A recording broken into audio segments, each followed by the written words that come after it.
Now, 18 senators are under investigation by the Economic and Financial Crimes Commission, that's EFCC, for alleged 367 billion naira fraud. Now, most of the fraudulent deals border on money laundering, misappropriation, unexecuted contracts, and diversion of public funds for campaigns. Now, for more on this, we have in the studios here with us a lawyer, Olayinka Ola-Daniels, to help us take a look at this. Thank you very much indeed for coming. Thank you. Well, are you confident in any way that these investigations will amount to anything, knowing full well that not so many of these investigations like this, have, yielded results?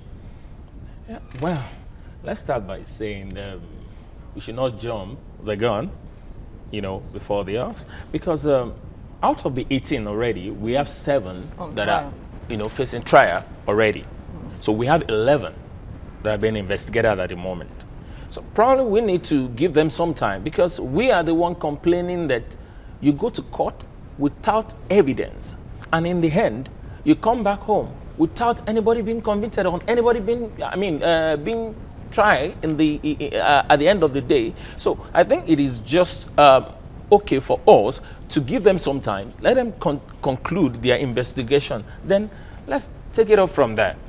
Now, some of the senators are saying that they've made a strong case on discontinuing this investigation against them because they have shown strong support for Ibrahim Magu. That's what some reports are saying. Now, how do you react to this in the light of the fact that the present government is trying to fight corruption to a standstill? Well, whether you're supporting Magu or not, the work needs to be done.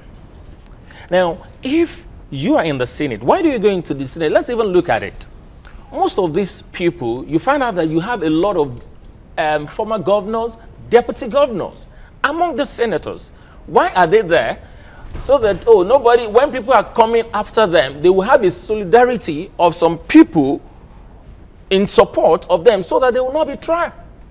The same people, being past governor, in fact, let me shock you. It will be interesting to know that these people collect equivalent of the current salary of a sitting governor as pensions every month, every year. Now, these are the same people that are still collecting approximately 30 million for what? Salary and allowances every month in the Senate. And you want someone like that to support Magu? You want someone like that to support the crusade against corruption? They are not ready. These people are not going to the house to come up with any laws that will give structure to this nation, that will bring nation to economically strong. No, they are not going there. They are going there for themselves, so that they will not be tried, so that they will take from the state, they will come back to the house and state, and just to take and acquire. They don't know anything. They are not bothered whether there's corruption or not. As far as they are okay. All right. Now some of them, have said, well, this whole investigation, it's more like a witch hunt in this fight against, corruption. But do you think that we have made appreciable progress in this fight against, corruption, looking at the cases, that EFCC has handled to Saraki and until this moment? It will interest you to know that most of these cases we are talking about were before Magu.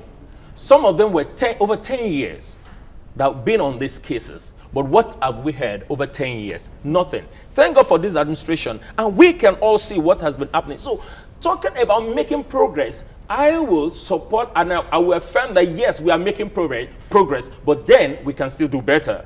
Because as we speak, yes, we have 1 or 2 that have been convicted.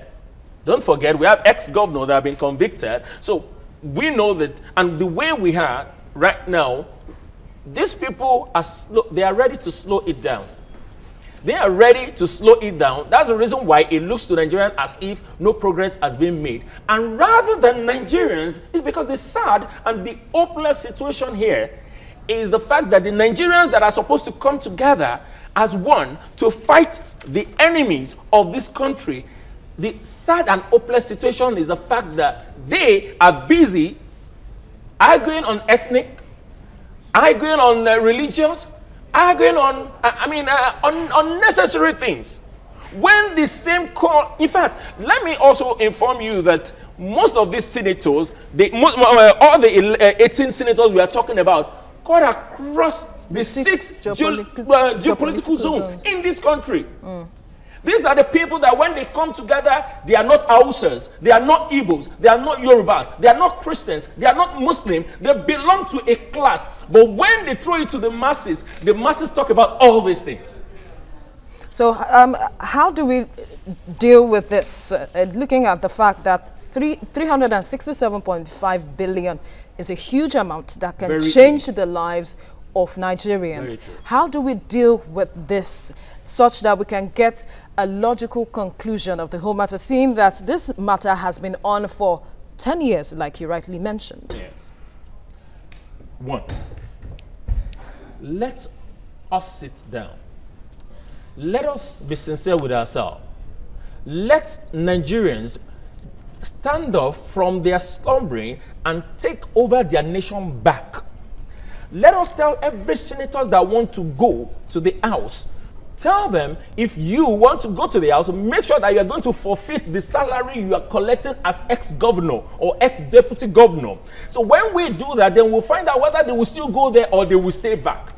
From David Mark, he's been collecting since how many years? He's been there and he's been collecting as a retired governor in the military days till now, and he still collects from the Senate as we speak. These are wonderful people, in quotes, the honorables, and eating us deep.